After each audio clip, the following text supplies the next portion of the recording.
జగన్మోహన్ రెడ్డి ప్రభుత్వాన్ని నేను ముగ్గురం కలిసినా కూడా ఆపలేకపోతున్నాం. వచ్చేది జగన్ ప్రభుత్వమే కాబట్టి నన్ను ఎట్టగొట్ట ఏడిసి నన్ను ఎమ్మెల్యే గెలిపిస్తే హాస్పిటల్ పెట్టి నా ఫ్రెండ్స్తో కట్టిస్తానని మీరు మాట అర్థం. ఈ అర్థం తప్పితే వేరే ఏమైనా ఉందా? ఇదే కదా అర్థం.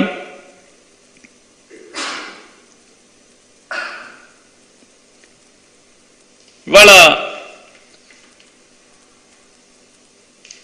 చంద్రబాబు నాయుడు గారు, భారతీయ జనతా పార్టీ అంటే వదిన గారు, మరిది గారు, పవన్ కళ్యాణ్ గారు ముగ్గురే కాదు, కాంగ్రెస్ పార్టీ, సిపిఐ పార్టీ ఎవరు ఎంతమంది కలిసి వచ్చినా జగన్మోహన్ రెడ్డి గారి పట్ల ఈ రాష్ట్ర ప్రజలకు ఉన్నటువంటి ప్రేమ మమకారాన్ని ఎవ్వడు ఎంతమంది కలిసి వచ్చినా చెరపజాలరనేది ఇవాళ ప్రజల్లో ఉన్నటువంటి ఎమోషన్ ఇవాళ మన కళ్ళకి మనం చూస్తున్నాం. ఇవాళ జగన్మోహన్ రెడ్డి గారి జరుగుతున్నటువంటి ఆయన చేస్తున్నటువంటి బస్సు యాత్ర వెళుతుంటే ప్రజలు ఏ రకంగా ఎంత ఎమోషన్తో ఎంత ప్రేమపూర్వకంగా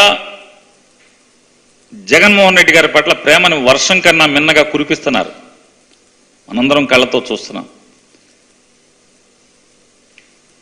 జగన్మోహన్ రెడ్డి గారి ప్రభుత్వాన్ని రెండోసారి నివ్వగటం అనేది ఆపాలనే ప్రయత్నం చేసేటి ఎంతమంది ప్రయత్నం చేసినా ఆపలేని స్థితిలో ఉన్నాం.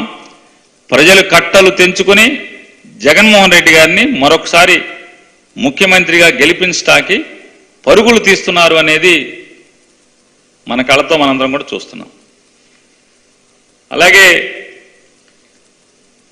ఈ రాష్ట్ర ప్రజలందరూ కూడా మరీ ప్రత్యేకించి 66 లక్షల మంది పెన్షన్దారులందరూ కూడా వీరి కుట్రల్ని చంద్రబాబు నాయుడు, భారతీయ జనతా పార్టీ, పవన్ కళ్యాణ్ గారి కుట్రలను ఒకసారి గమనించండి. ఇవాళ రాబోయే 3 మాసాలు ఏప్రిల్, మే, జూన్ ఈ 3 మాసాల పెన్షన్ కూడా 1వ తారీఖు టంచనగా వచ్చినప్పటికి కూడా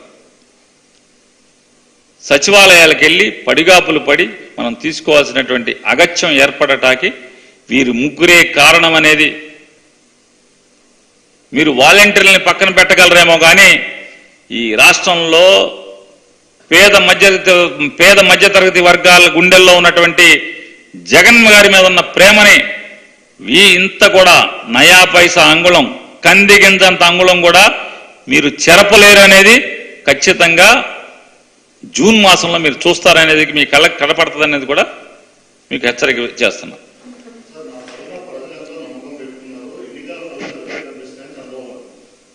కనపడుతున్నాయి కదా. తిరుపతిలో భారతీయ జనతా పార్టీకి ఓటేయబాకండి, ఓటేస్తే ఏమొస్తుంది, నాశనం తప్పితే అని చెప్పి ఆయనే చెప్పాడు.